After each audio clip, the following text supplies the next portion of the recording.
Mm, ya. Ante todo, muy buenas tardes, doctora y compañeros. Continuando con las exposiciones, hoy hablaremos acerca del cáncer de mama. Siguiente. Empezaremos diciendo que la mama va a ser una glándula sudorípara modificada, ¿no? Cuya función principal va a ser la alimentación del bebé. Y si hablamos de su embriología, el tejido mamario va a comenzar a desarrollarse en la cuarta semana de gestación. Aparecen 8 a 10 pares de nódulos en las líneas mamarias, desde la axila a la parte superior del núcleo, ¿no? Hacia la 10ª semana va a persistir solo un par de los nódulos y la formación del pezón va a tener lugar al final del periodo fetal. La epidermis se va a deprimir y va a formar lo que es una fobia mamaria por encima de la convergencia de estos ductos lactíferos, ¿no? Y después del nacimiento va a aparecer lo que es una discreta elevación debido a la proliferación del tejido conjuntivo circundante de la areola, ¿no? Siguiente. La glándula mamaria se va a desarrollar a partir del ectodermo como una invaginación de la epidermis hacia la dermis, formándose 14 a 24 cordones, ¿no? Que se incursionan desde el ectodermo hacia el mesodermo y formando así estructuras tubulares que van a aparecer los conductos galactóforos y continúa así hasta la pubertad, ¿no? Donde va a empezar a aparecer nuevos cambios. Siguiente. Ya. En cuanto al sistema ductal, van a existir lo que son 12 a 15 sistemas ductales independientes, ¿no? Y cada uno de los cuales van a drenar cerca de 40 lóbulos. Cada uno de ellos también va a constar de 10 a 100 acinos productores de leche que van a desembocar, ¿no? En los pequeños conductos terminales y estos van a vertir su contenido en los conductos colectores, ¿no? Más grandes y se van a fusionar para formar lo que son los conductos más grandes y van a poseer una dilatación, ¿no? Justo debajo del pezón, lo que llamamos el seno lactífero. Siguiente. Bueno, para el desarrollo de la mama se va a evaluar con la escala de Tanner, ¿no? El cual va a constar de 5 etapas. El primero van a ser lo que son unos senos preadolescentes, ¿no? Con una elevación de las papilas y no va a haber lo que es un tejido granular. En la segunda etapa también va a haber una ligera elevación del contorno de la papila y el diámetro de la areola va a aumentar también ligeramente y este aumento va a ser de manera unilateral inicialmente, ¿no? En la etapa 3, se va a diferenciar lo que es el pezón, va a adquirir una coloración más oscura que la piel adyacente, ¿no? Y se va a acelerar lo que es la velocidad de crecimiento de la mama. En la etapa 4 va a haber una hiperplasia o hipertrofia de la areola, ¿no? Y van a aparecer lo que son los corpúsculos de Morgagni. En la etapa 5, ya va a ser una mama de adulto, ¿no? Y va a continuar aumentando su volumen hasta por el primer a 3 años, ¿no? Siguiente. Bueno, hablando de la anatomía, hablando de su localización, la mama se va a encontrar lo que en la pared torácica anterior. Su límite superior va a ir desde la segunda o tercera costilla del pliegue, desde la segunda a tercera costilla hasta el pliegue inframamario, ¿no? Que va a estar entre la sexta o séptima costilla. Medialmente va a estar hasta la línea paresternal y lateralmente va a ir hasta la línea media axilar anterior. En cuanto a la forma y el tamaño, va a tener una forma de gota, ¿no? Y el tamaño va a tener una base circundante de 10 a 12 centímetros de diámetro y 5 a 7 centímetros de espesor, ¿no? El peso va a ser variable en cada mujer. En la siguiente, por favor. En la superficie del pezón, vamos a observar lo que son 6 u 8 orificios, ¿no? Que van a desembocar en estos sistemas ductales que van a corresponder a lo que son el 80% del volumen de la glándula de la mama, ¿no? También vamos a encontrar lo que es las glándulas de Montgomery, ¿no? Que van a ser estas las productoras de grasa. Además, además va a haber estructuras epiteliales y la mama va a poseer lo que son porciones de estroma, colágeno y tejido adiposo, ¿no? Siguiente. Bueno, en cuanto a la irrigación de la mama, el 30% de la mama va a estar irrigado por lo que es la arteria mamaria externa y generalmente el cuadrante superior externo, ¿no? De la mama. Y el 60% de la mama va a estar irrigado por la arteria mamaria interna y el 10% van a estar irrigados por las arterias intercostales. Siguiente. En cuanto al drenaje linfático, proviene, ¿no? De los sistemas dérmicos, subdérmicos, interlobular y prepectoral, ¿no? Al final, van a desembocar en uno o dos ganglios linfáticos axilares, los cuales se les dice ganglio centinela, ¿no? Todos estos sistemas se van a encontrar conectados entre sí. Y estos son los que reciben la mayor parte de la linfa, ¿no? Proveniente de las mamas. Existen también otras vías alternas de drenaje, pero no se conectan con estas redes, ¿no? Siguiente. Bueno, hablando de los factores de riesgo para el cáncer de mama, en el 40% de las causas no se han podido conocer, ¿no? Y el 60% de los cánceres van a estar atribuidos a factores, ¿no? Como la edad o antecedentes familiares, historias clínicas o factores reproductivos, ¿no? O tal vez tener alguna mutación de BRCA1 o BRCA2, así como también algún gen supresor tumoral, ¿no? Como la P53. Se dice que el BRCA1 va a ser más prevalente, ¿no? Y el riesgo de cáncer de ovario en un 40-60%.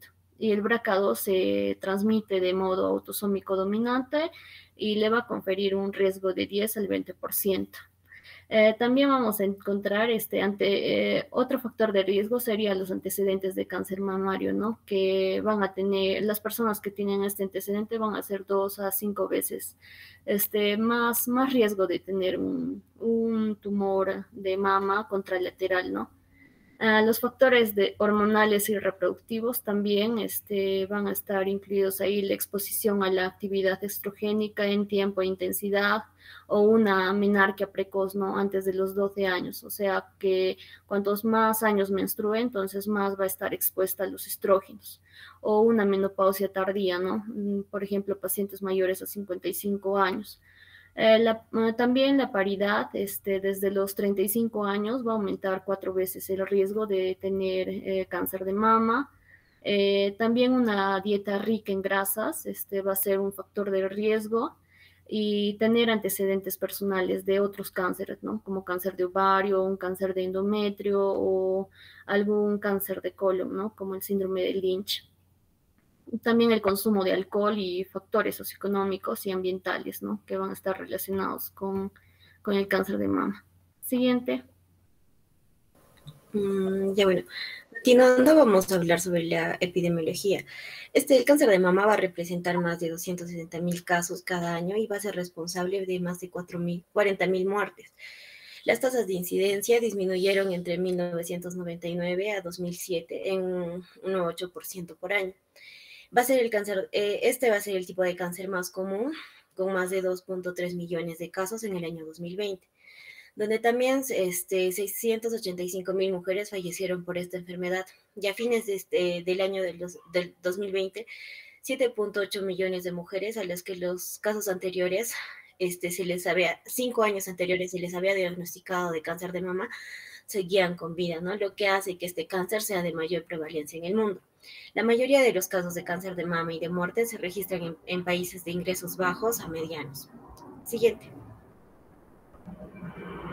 En caso de Perú, para el 2015, la incidencia anual estimada de cáncer de mama fue de 28 casos por 100,000 habitantes y la tasa de mortalidad anual es de 8.5 casos por 100,000 habitantes. En este periodo de tiempo, el cáncer de mama, ¿no? Fue el tercer cáncer más frecuente y también de los cánceres notificados, superado solo por el cervix y el de estómago, ¿no? Lo que hace que este sea el segundo cáncer ginecológico de mayor frecuencia. Ahora se representa con más frecuencia en mujeres entre 40 y 69 años de edad, en un 30% en mujeres de 40 a 49 y en un 44.5% en mujeres de 50 a 69 años. Siguiente. Bueno, en cuanto a la clasificación histológica, vamos a tener variantes de cáncer de mama, ¿no? Lo que son los carcinomas in situ, que se va a presentar en un porcentaje de 20 a 25. Estos carcinomas in situ de la mama van a ser el primer estado de cáncer de mama morfológicamente reconocibles y pueden evolucionar a lo que es un carcinoma de mama invasivo, pero la tasa se desconoce, ¿no? Dentro de estos carcinomas in situ tenemos lo que es el carcinoma lobulillar in situ y el carcinoma ductal in situ o el intraductal. También vamos a tener dentro de las variantes el carcinoma infiltrante, ¿no? Que es, la mayoría de estos van a ser invasivos, pero los tipos más comunes dentro de que se presentan en el 80%, son el carcinoma ductal infiltrante y el carcinoma lobulillar infiltrante. El más frecuente es el carcinoma ductal infiltrante, que se presenta en un 80%, y luego está, ¿no?, el carcinoma lobulillar infiltrante en un 10%. Siguiente. Bueno, en este gráfico vamos a ver, ¿no?, lo que son, según el grado de invasión, también vamos a tener los tipos histológicos. Por ejemplo, los más invasivos van a ser el carcinoma ductal infiltrante. Dentro de va a tener sus subtipos histológicos, que es el ductal clásico, el medular, el papilar, el tubular y el mucinoso coloide. Y también está, ¿no?, lo que es el carcinoma lobulillar infiltrante. Luego está, entre las lesiones no invasivas, el carcinoma ductal in situ. Dentro de sus subtipos tenemos lo que es el comedoniano, el sólido, el cribiforme, el papilar y el micropapilar. Y también dentro de las lesiones no invasivas está el carcinoma lobulillar in situ. Y también la enfermedad de Payet, ¿no? Y dentro de otras lesiones tumorales de la mama tenemos lo que es el cistoadenoma filoides, el linfoma primario de la mama y el angiosarcoma. En caso del tumor filoides, es un tumor poco frecuente, pero va a estar dentro, ¿no?, de los tumores fibroepiteliales de la mama. Y se va a clasificar tanto en benignos o también en malignos.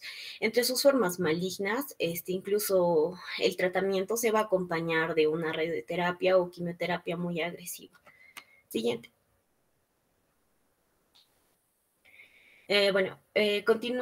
Vamos a hablar más específicamente de cada uno de estos.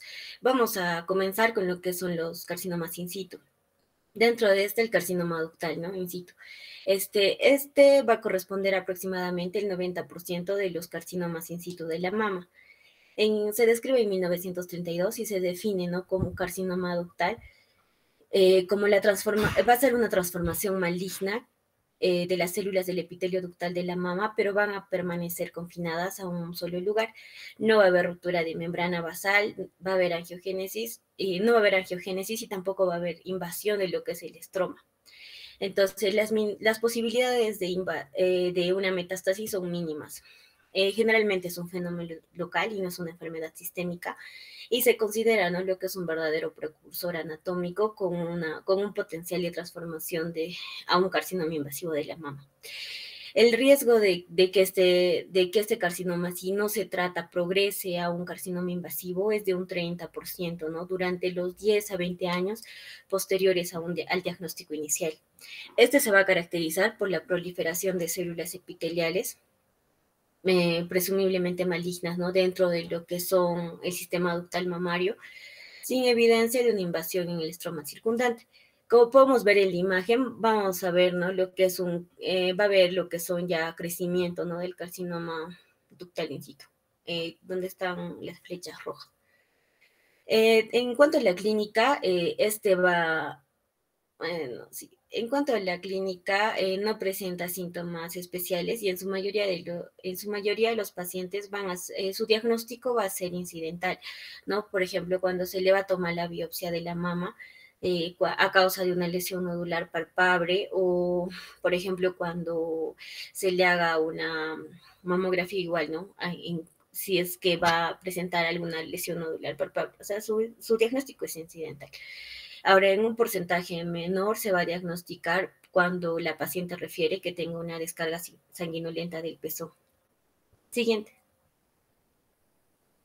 Bueno, en cuanto a la clasificación histopatológica, este carcinoma ductal se puede clasificar de acuerdo a su patrón histológico o de acuerdo a su grado nuclear. Entonces, incluso la clasificación del grado nuclear va a ser mucho más preciso. Pero en la clasificación histopatológica vamos a tener a este dividido por subtipos, ya sea según el patrón histológico, ya sea según el grupo heterogéneo de las lesiones, o se van a clasificar, ¿no? En lo que es el comedón, va a ser una necrosis prominente en el centro de los espacios afectados. Estos se van a calcificar y al detectarse mamográficamente se va a evidenciar como calcificaciones ramificadas o moldeadas y lineales. Las células van a ser tumorales, van a ser grandes y van a presentar, ¿no?, lo que es un pleomorfismo nuclear, y el tipo de comedón se asocia más a menudo con una invasión. En la imagen podemos ver, ¿no?, una muestra de microscopio, lo que es el carcinoma ductal in situ, el de tipo comedón, donde vamos a ver una gran área central de necrosis que va a estar calcificada focalmente, y también se describen, ¿no?, los núcleos que van a estar pobremente diferenciados. Esto es más que todo en una clasificación nuclear, donde vamos a ver, ¿no?, la presencia de células grandes, pleomórficas, con cromatima en grumos, también los núcleos prominentes, un núcleo grande y de contorno irregular, lo que hace que sea un alto grado. Siguiente. Luego tenemos lo que es el cribiforme, que se caracteriza por la formación de las glándulas sin estroma en el intermedio. Estas células que comprenden este subtipo suelen ser de un tamaño pequeño a mediano y tienen núcleos hipercromáticos uniformes relativamente. En la imagen se muestra, ¿no?, lo que es un patrón de crecimiento glandular, y los núcleos van a estar bien diferenciados, lo que lo hace uno de bajo grado. También se observa en la flecha lo que es una pequeña calcificación, ¿no? Siguiente. En cuanto al subtipo micropapular, ya también va a presentar lo que son pequeños mechones de células que se van a orientar perpendicularmente a la membrana basal de los espacios involucrados, entonces se van a proyectar hacia la luz, y la región apical de estas pequeñas papilas suelen ser más anchas que en la base, y las células suelen ser de un tamaño pequeño a mediano, y los núcleos van a mostrar lo que es una hipercromía difusa. La mitosis es infrecuente. En cuanto a la imagen, vamos a ver, ¿no?, las células tumorales van a formar lo que son estos mechones que se van a proyectar hacia la luz del espacio afectados, y vamos a ver que los núcleos van a estar bien diferenciados. Siguiente. Luego tenemos lo que es el subtipo papilar, donde se muestran, ¿no?, proyecciones intraluminales de célula tumorales que van a mostrar lo que son los núcleos fibrovasculares y van a constituir lo que son las verdaderas papilas. Dentro de este subtipo también está lo que es el carcinoma papilar intraquístico, que van a ser células tumorales que van a estar presentes en un único espacio dilatado quísticamente, ¿no?, como muestran las flechas negras de la imagen superior. Luego tenemos el subtipo sólido, que no está bien definido como los otros subtipos, pero van a presentar células tumorales que van a llenar y van a distender lo que son los espacios involucrados y van a carecer de necrosis, de fenestraciones o de pápulas significativas. Entonces, estas células tumorales generalmente suelen ser grandes, medianas o pequeñas. Siguiente. Luego tenemos la clasificación según el grado nuclear, que esta va a ser menos variable que el patrón histológico. Vamos a tener lo que es el grado nuclear alto, que se va a caracterizar por la presencia ya de células grandes, células pleomórficas con cromatima, en grumos, núcleos prominentes. Luego tenemos esta se va a asociar más con el tipo de comedón. Luego tenemos el grado nuclear bajo, esta ya también va a estar compuesta por células morfológicamente más uniformes, con un núcleo redondo. ¿no? Y de localización central. Y normalmente en estas no se va a observar lo que es necrosis. Luego tenemos el grado nuclear intermedio, que bueno, va a estar, ¿no? Primero se tiene que haber descartado el grado bajo y el grado alto. En estas las células van a tener un pleomorfismo moderado y ocasionalmente se van a observar los nucleoros. Además, también pueden tener un patrón cribiforme sólido o micropapilar. En la imagen vemos, ¿no?, lo que es en caso de un grado intermedio, vamos a tener al grupo 1, que también se asocia que no haya necrosis, y al grupo 2, que sí tenga necrosis. Y en un grado alto vamos a tener el grupo 3, que es con o sin necrosis. Siguiente. En esta tabla vamos a ver, ¿no?, igual características morfológicas según los subtipos del carcinoma ductal, ¿no? Esto ya según el grado nuclear. Entonces, el grado bajo, en el pleomorfismo celular, vamos a tener lo que es una población monótona. En cuanto al tamaño del núcleo, va a ser entre 1.5 a 2 veces el tamaño de un eritrocito. En cuanto al patrón de cromatima, generalmente este es difuso y finamente disperso. En cuanto al núcleo es ocasional, la prominencia de mitosis es ocasional, necrosis, no hay necrosis, y en cuanto a la polaridad celular, está presente, pero hacia los espacios luminales. Y en cuanto a los patrones histológicos asociados, se asocian, ¿no?, con lo que es el subtipo cribiforme y el micropapilar. Y en cuanto al grado intermedio, ya también en el pleomorfismo celular va a tener lo que es una población intermedia. En cuanto al tamaño del núcleo, está entre 2 a 2.5 veces el tamaño de un eritrocito. El patrón de cromatima es intermedia, el nucleolo es intermedio, la presencia de mitosis es en cantidad intermedia, la necrosis es variable, la polaridad celular es en algunas células, y en cuanto a los patrones, a los subtipos que se asocia, es al cribiforme, al sólido y al micropapilar. En cuanto al grado alto, va a tener, en cuanto al pleomorfismo celular, una población muy pleomórfica, y el tamaño del núcleo es más de 2.5 veces el tamaño de un eritrocito. En cuanto al patrón de cromatina, usualmente es vesicular y tiene una distribución regular de la cromatina. En cuanto al nucleolo, es prominente y generalmente hay múltiples. La presencia de mitosis es frecuente. En cuanto a la necrosis, también es presente.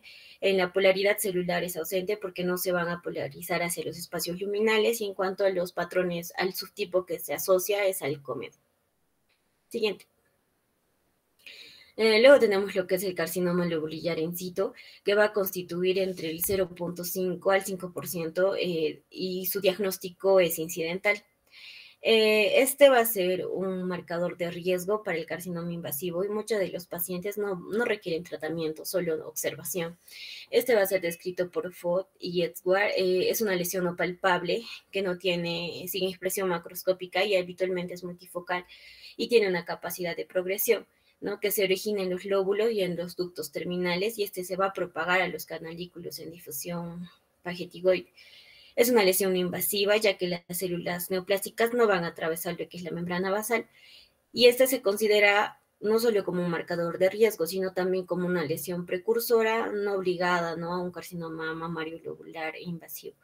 Alrededor del 80 al 90% de estas lesiones van a ocurrir generalmente en mujeres premenopáusicas entre los 44 y 46 años, en un rango de edad de 15 a 90 años. En cuanto a los factores de riesgo, el principal es el que se relaciona con mayor riesgo es la historia familiar, ¿no? En especial en aquellas mujeres que han tenido a varias parientes que han sido afectadas en edades tempranas. Siguiente. Vamos a tener, bueno, en cuanto a la clasificación histopatológica, en Hagese propuso el término de neoplasia lobulillar para agrupar tanto a la hiperplasia lobular atípica y al carcinoma lobulillar in situ, pensando esto en una terapia conservadora para ambos. Entonces, él define dos tipos de células en este carcinoma: las del tipo A, que es el carcinoma lobulillar in situ clásico, donde van a estar las células pequeñas y uniformes, y las del tipo B, donde van a ser células más grandes y pleomórficas. Entonces, dentro de vamos a tener a las del tipo A, o las clásicas, que se van a caracterizar por una proliferación sólida de células pequeñas, que van a tener un núcleo pequeño, van a ser uniformes y redondeadas, ¿no?, con bordes regulares diferenciados de forma variable. Estas células van a mostrar lo que es una división citológica y el plasma es claro a ligeramente eosinofílico. En ocasiones, estas células van a contener vacuolas intracitoplasmáticas que pueden ser lo suficientemente grandes como para producir las formas de célula en anillo de sello.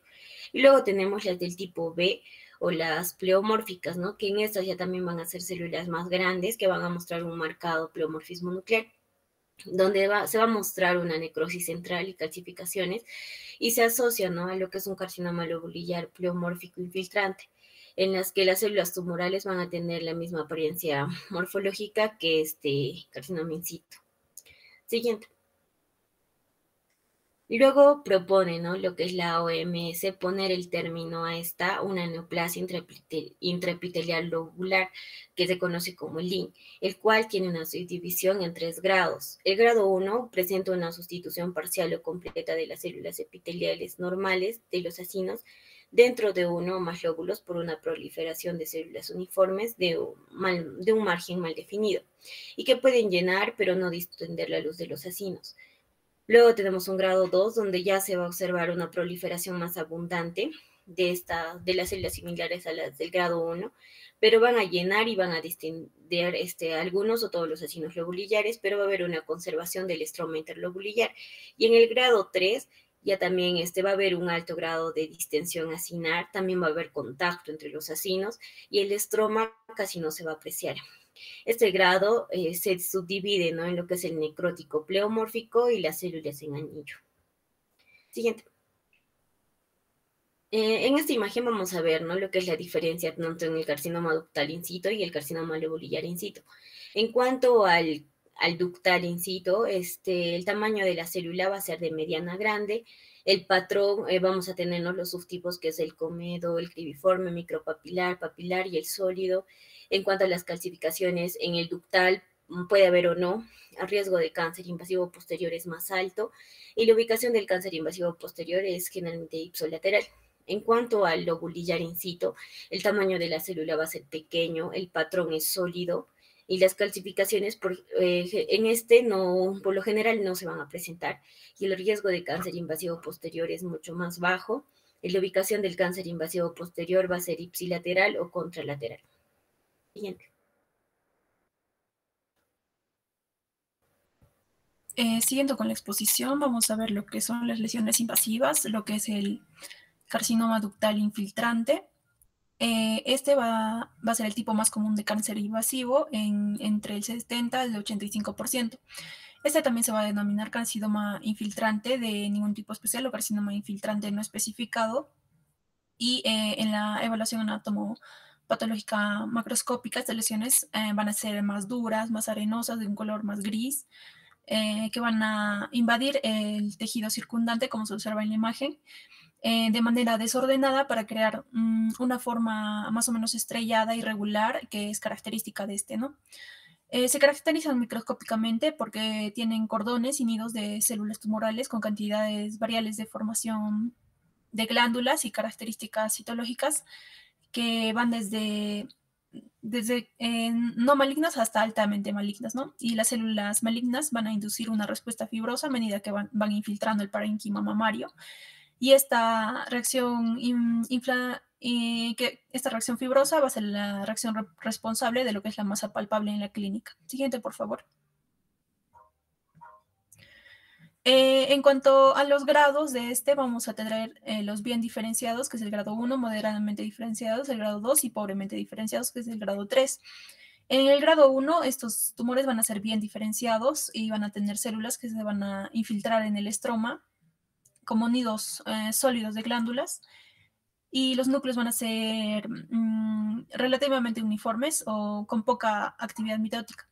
En el tipo 2, estos tumores moderadamente diferenciados tienen células que van a infiltrar como nidos sólidos con cierta diferenciación glandular.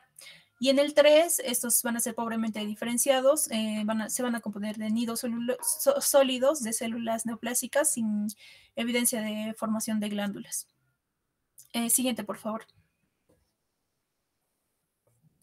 Luego la siguiente lesión invasiva es el carcinoma lobular infiltrante, el cual tiene un 10%. Esta va a ser una masa palpable de densidad mamográfica de bordes irregulares. Uno de cada 4 va a infiltrar el estroma de manera difusa, por lo cual no va a ser evidente la masa, pero sí puede ser detectable bajo lo que es la radiografía. Estos tumores se van a caracterizar microscópicamente por pequeñas células que van a infiltrar insidiosamente el estroma mamario y el tejido adiposo, y va a crear un patrón de fila única, ¿no? A menudo que va creciendo va a generar una configuración similar a un objeto alrededor de los conductos mamarios normales, induciendo con frecuencia lo que es una reacción fibrosa mínima. Ay. Tefi.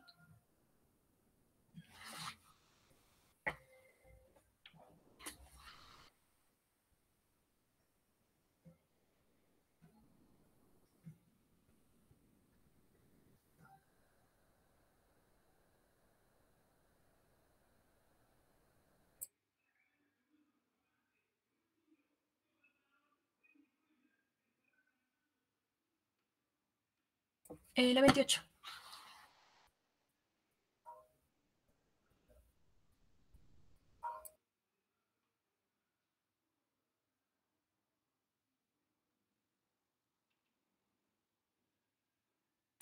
Ya, siguiente, por favor.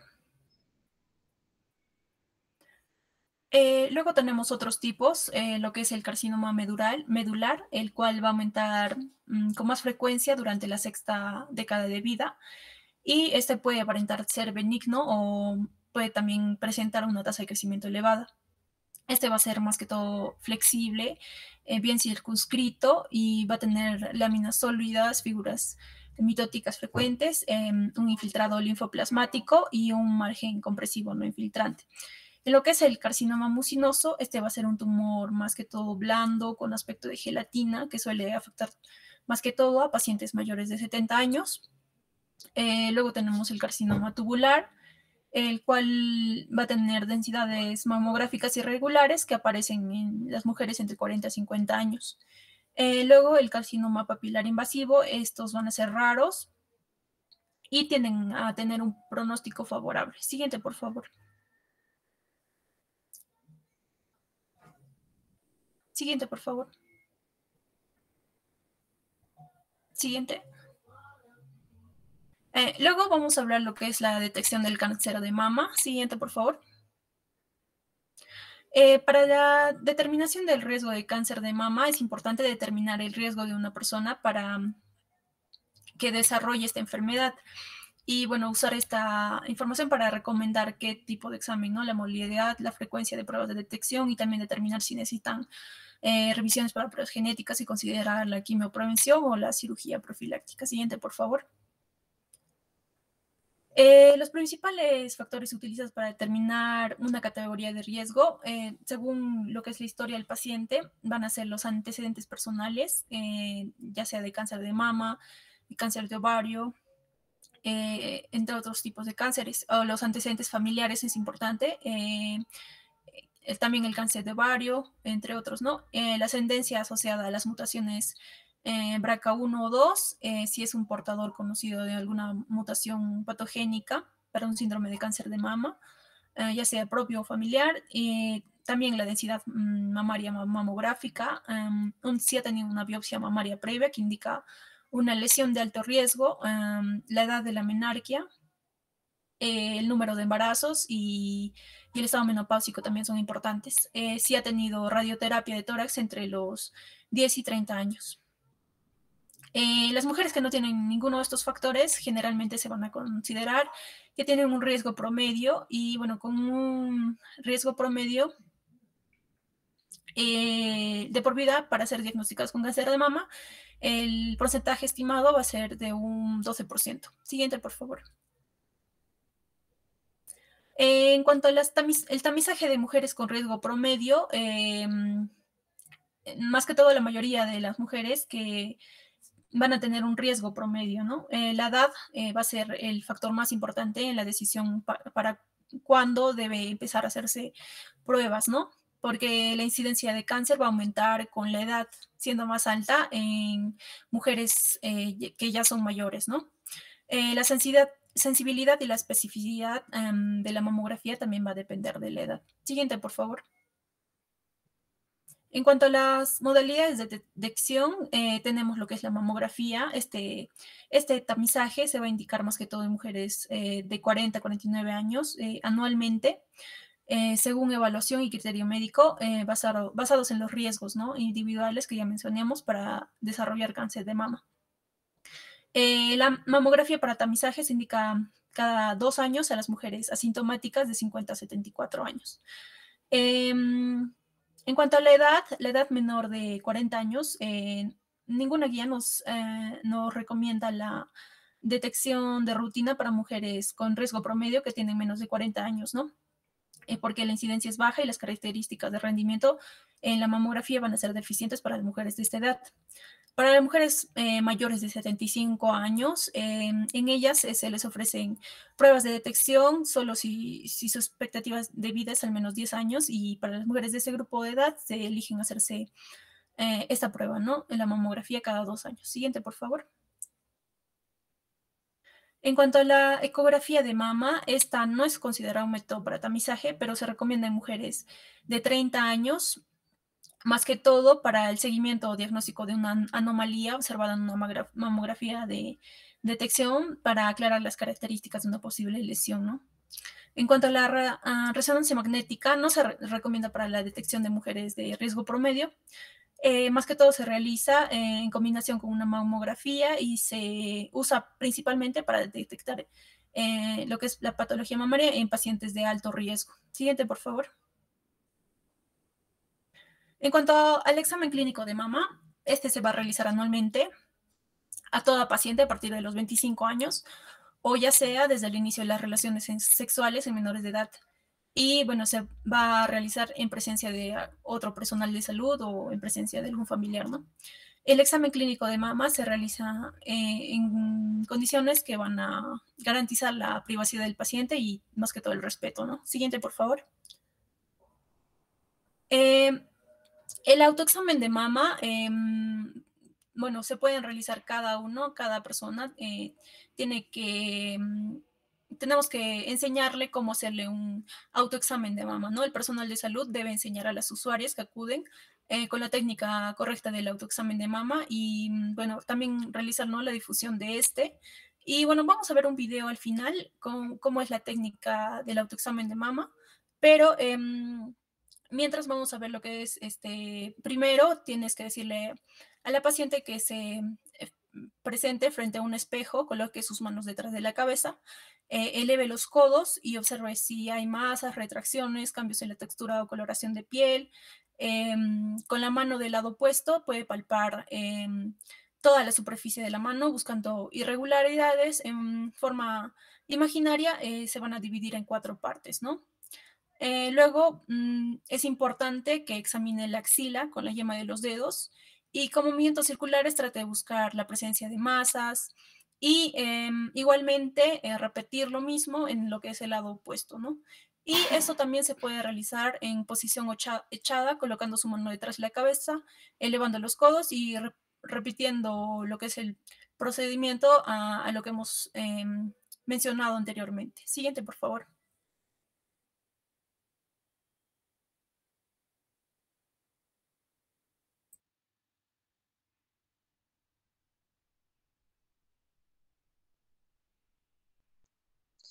Vamos a ver también cómo es el tamizaje de mujeres, pero ya también una etapa con riesgo moderado.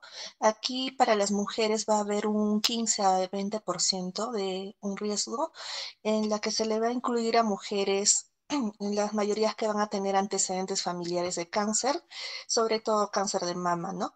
En un pariente de primer grado, pero que no va a tener un síndrome genético conocido. También se puede sugerir que se puede utilizar el mismo enfoque de detección y se va a incluir la edad para comenzar la mamografía para las mujeres con riesgo promedio. Aquí también se puede considerar la detección para que se inicie a una edad más temprana, a diferencia de las mujeres con una edad más alta. Y si es un pariente de primer grado, si tuvo un cáncer de mama premenopáusico. Vamos a ver otro tipo de tamizaje con mujeres de riesgo alto. Acá las mujeres de riesgo alto son aquellas que tienen un BRCA u otros signos de susceptibilidad y también tienen antecedentes de radiación torácica. También se puede enfatizar que el valor de la detección tiene que ser adecuada y tienen que haber modalidades mejoradas y con frecuencia que sea mejorada. Derivar también una clínica de detección de alto riesgo para evaluar y considerar el tratamiento de reducción de riesgos y la intensificación de la vigilancia que debe de tener gradualmente. Hay unas recomendaciones para el cribado, que es por resonancia magnética, también como complemento de la mamografía. Se puede recomendar exámenes de detección de resonancia magnética anual.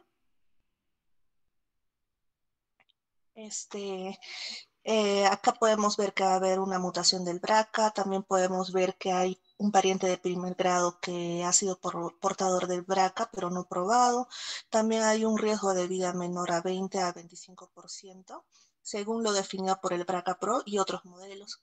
También se puede recomendar el examen de resonancia magnética anual.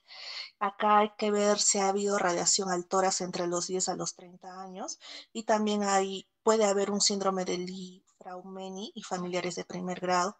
Otras pacientes también con síndrome de Kouner y Van Yang y familiares de primer grado, que hayan tenido familiares de primer grado. Otra característica, la sensibilidad es la evidencia insuficiente para recomendar a favor o en contra de la detección de una resonancia magnética. Por ejemplo, un riesgo por vida del 15 al 20%, según lo definido por el BRCA Pro. También un carcinoma lobulillar, una hiperplasia ductal típica, una mama heterogénea o extremadamente densa la mamografía, mujeres con antecedentes personales de cáncer de mama, que se incluye también el carcinoma ductal in situ. Hay que recomendar también en contra de la detección de resonancia magnética que está basada en la opinión del consenso de expertos, que son mujeres con un menor del 15% del riesgo de vida. En la clínica podemos ver lo primordial que van a ser signos y síntomas. En la mayoría de los pacientes se presenta por una mamografía normal. El 15% van a ser diagnósticos con cáncer debido a presencia de masa que no se ha detectado en una mamografía. Hay pacientes que no tienen acceso a una mamografía, que tienen menos de 40 años o nunca se han hecho una mamografía dentro de los 40 años y nunca se han sometido a esta. Y pueden presentar una masa mamaria o axilar. Ahora, la masa mamaria tiene características, ¿no? Puede ser una lesión dominante única, puede ser dura, inamovible, con bordes irregulares y no se puede distinguir acá si es maligno o benigno. Vamos a ver lo que es la característica también localmente avanzada, la enfermedad que está localmente avanzada y la enfermedad metastásica. En la primera vamos a incluir los signos que son adenopatía axilar, puede ser algún eritema como en la imagen de la derecha, puede haber engrosamiento de la piel, hay formación de hoyuelos, que va a ser un signo de la piel naranja también, que es un cáncer inflamatorio. Ahora, la metastásica es con la más fuerte, que tiene unos síntomas que dependen de los órganos afectados. Podemos ver que en la imagen la enfermedad puede abarcar otro tipo de órganos, como pueden ser los huesos, con unos síntomas de dolor de espalda. Si fuese en el hígado, ya también puede haber un dolor abdominal, ictericia o náuseas, y si se expandiera los pulmones, podría haber disnea o tos. En el diagnóstico vamos a tener lo que son hallazgos mamográficos, también ecografía y resonancia magnética. Los hallazgos mamográficos van a ser los clásicos de cáncer de mama. Podemos apreciar lo que hay presencia de masa o densidad del tejido blando. Puede haber microcalcificaciones también. que van a estar agrupadas y hay unas características específicas de masa especulada que va a estar en alta densidad y puede esta representar un 90% de cáncer invasivo. En la ecografía podemos ver en la ecografía mamaria podemos utilizar para distinguir lesión benigna de maligna. Acá las características de malignidad podemos ver hipoecogenicidad, también calcificaciones internas, sombra acústica, lesión más alta que ancha y márgenes espiculados, que van a estar mal definidos y angulares. En la resonancia magnética podemos usarlo para evaluar mujeres con alto riesgo de cáncer mamario.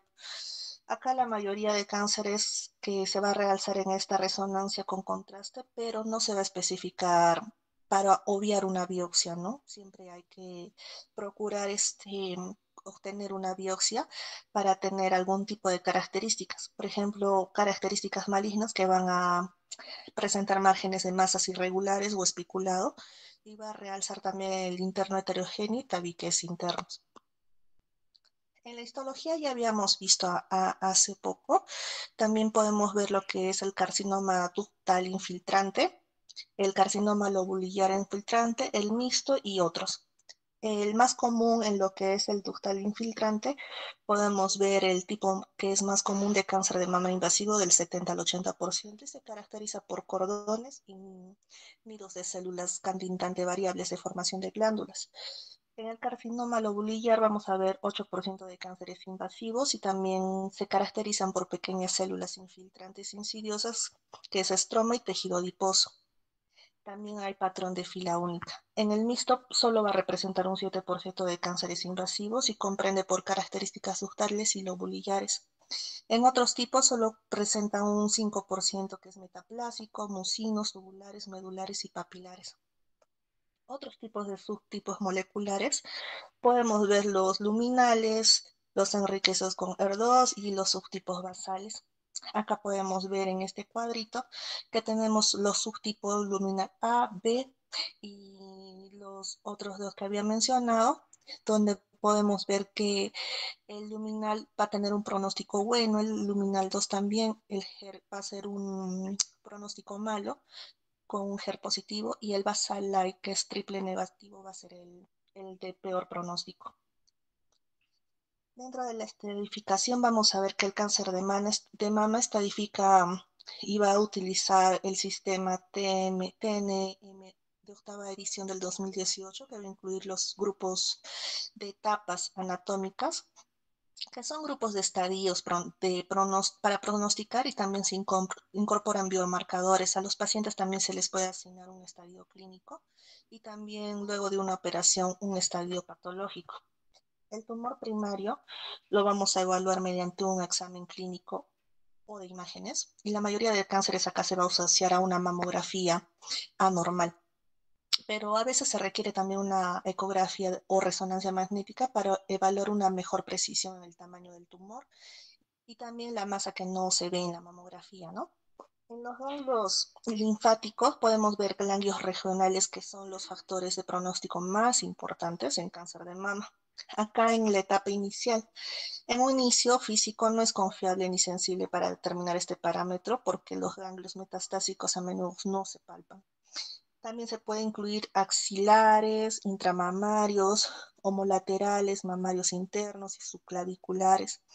Aquí en los ganglios linfáticos podemos ver metástasis en cualquier otro ganglio, incluido también los cervicales o axilares, que se clasifican también como metástasis distante. Ahora, el tercer grupo es la metástasis. Acá la mayoría de los pacientes tienen una enfermedad limitada a mama con ganglios afectados limitados y se restringe el estudio también adicional a pacientes que presentan cáncer localmente avanzado. O puede ser un cáncer inflamatorio y aquellos que se sospecha de una enfermedad metastásica. Acá también hay sitios más frecuentes de metástasis hacia el hueso. En la evaluación diagnóstica podemos ver anomalías mamográficas y también podemos ver la mamografía y características mamográficas, ecografía y resonancia magnética. Lo que vamos a ver primero es lo que es la anomalía de anomalías mamográficas. Aquí podemos ver que la mayoría de los cánceres de mama se diagnostican como resultado anormal en la mamografía, pero no todos van a representar cáncer. Entonces, si se va a encontrar una anomalía en la mamografía, se va a utilizar una mamografía de diagnóstica y también una ecografía para evaluar algo adicional.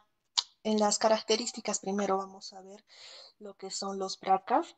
El BRCA 0 va a ser insuficiente, el 1 negativo, el 2 hallazgos benignos, el 3 probablemente benigno, el 4 sugestivo de malignidad, el 5 altamente sospechoso de malignidad y lamentablemente el 6 es el carcinoma confirmado. El primero, el BRCA1, el BRCA 0 va a ser necesario otros procedimientos como para comparar estudios previos. El 1 va a ser con un seguimiento anual, el 2 también, y el 3 va a tener un seguimiento más estricto, del 6, el 12, el 24 y a las 36 semanas. En el 4 vamos a considerar también tomar material histológico, una biopsia, de la lesión mediante un método como biopsia. En el 5 definitivamente se va a tomar una biopsia y el tratamiento, y en el 6 va a haber un tratamiento definitivo. En la mamografía, como había mencionado anteriormente mi compañera, más del 90% de cánceres de mama se va a detectar por una mamografía, pero solo el 10% por un examen físico. Vamos a ver una comparación de mamografía versus tomosíntesis mamario que va a abordar algunas limitaciones de la mamografía, ¿no? Va a mejorar la localización y caracterización de lesiones que no están calcificadas, pero también se puede usar para detección, que va a ser una alternativa diagnóstica. Ahora, en la mamografía diagnóstica versus mamografía de detección, en la diagnóstica se puede realizar en pacientes con signos clínicos de cáncer y se asocia a mayor tasa de interpretación anormal y mayor tasa de detección. En la de detección se realiza ya también pacientes sin clínica, que han podido encontrar masas y calcificaciones o distorsiones de la arquitectura o a la simetría de la mama. Se puede encontrar también mamografía que pueden ser vistas mamográficas complementarias para caracterizar adicionalmente estas, ¿no? Y también se pueden hacer técnicas con compresión de puntos, vistas ampliadas y ángulos de visión.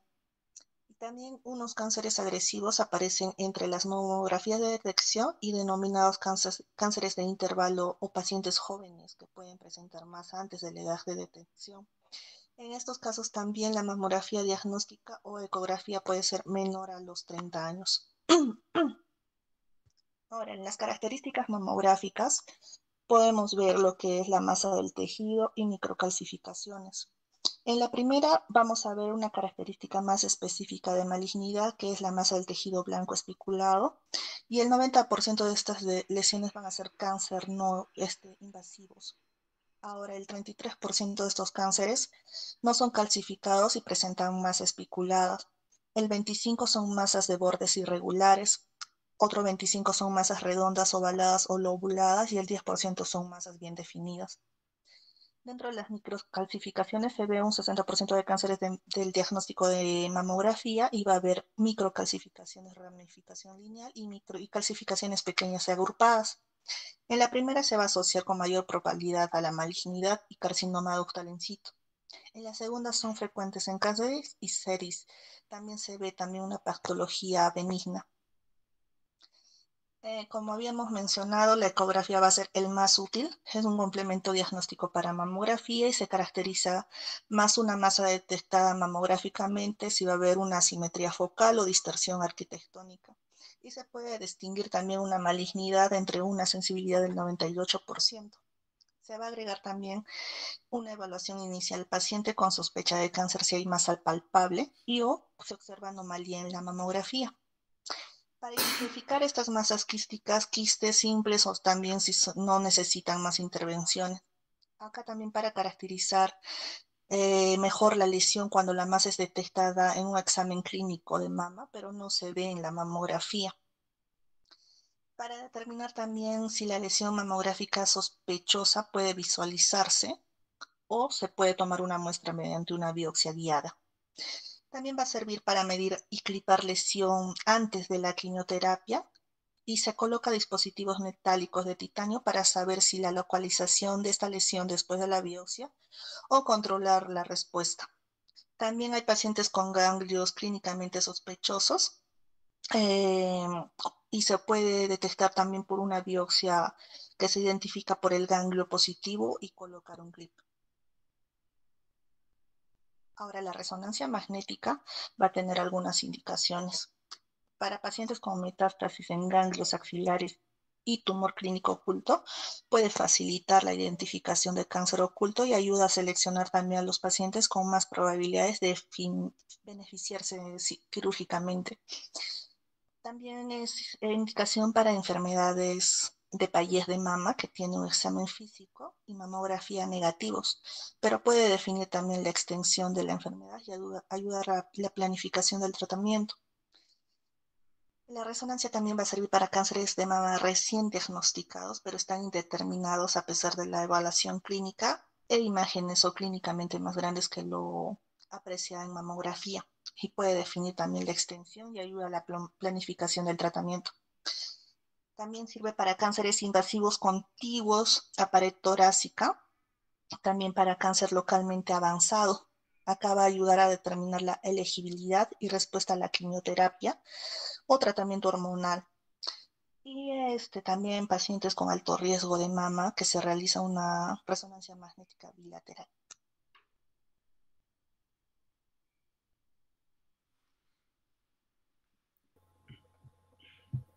Bueno, siguiendo con la evaluación diagnóstica, vamos a ver que, bueno, en casos de masa palpable, aproximadamente el 85% de cánceres de masa son detectables con imágenes, independientemente de los resultados de imágenes, debería realizar una biopsia si tenemos una masa clínicamente sospechosa. Y vamos a ver posteriormente algoritmos donde nos indiquen el uso de la biopsia. Ya que el 10 al 15% de tales lesiones pueden estar ocultas, ¿no? En mamografía. Incluso al encontrar una masa palpable se requiere de guía imagenológica para biopsia, ya que mejoran una precisión diagnóstica. Los algoritmos para la evaluación diagnóstica de las masas palpables se estratifican según la edad. Entonces vamos a tener dos algoritmos y tres estratificaciones, en el cual se utiliza en menores de 30 años, en mayores de 40 años y en mujeres entre los 30 y 40 años. En menores de 30 años, el diagnóstico difiere entre los expertos y según el enfoque defendido por la Red Nacional Integral de Cáncer y el Colegio Americano de Radiología quedó en consenso en que en menores de 30 años se debe comenzar con una ecografía de mama inicial, es preferida porque la mayoría de las lesiones en jóvenes no se visualiza en mamografía. La incidencia de un cáncer de mama en pacientes menores de 30 años es aproximadamente 1%. Y existe mayor riesgo teórico de radiación en esos pacientes cuando se utiliza la mamografía. Aunque el riesgo de radiación es mínimo, ¿no? En jóvenes. Siguiente, por favor. Entonces vamos a tener un algoritmo en donde primero se ve si la masa no se ve en la ecografía, se realiza una mamografía seguida de una biopsia. Si la masa no se ve en una ecografía, se pasa a obtener una mamografía seguida de una biopsia. Si la sospecha clínica de cáncer es alta, si la sospecha de cáncer es baja o no se encuentra en la ecografía y en la mamografía, si son negativas, se procede a una observación. Como alternativa se puede usar la aspiración con aguja fina como abordaje inicial de masa mamaria sospechosa en pacientes más jóvenes. Vamos a tener tres tipos de aspiración de líquido. Si se encuentra un líquido no sanguinolento o si no se aspira líquido mediante la aspiración con aguja fina.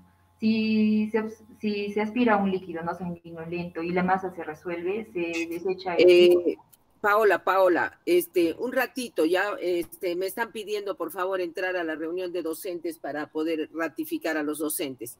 Espérenme un ratito, ya no creo que demorará pues unos 15 minutos, por favor. Está bien, doctor.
Gracias.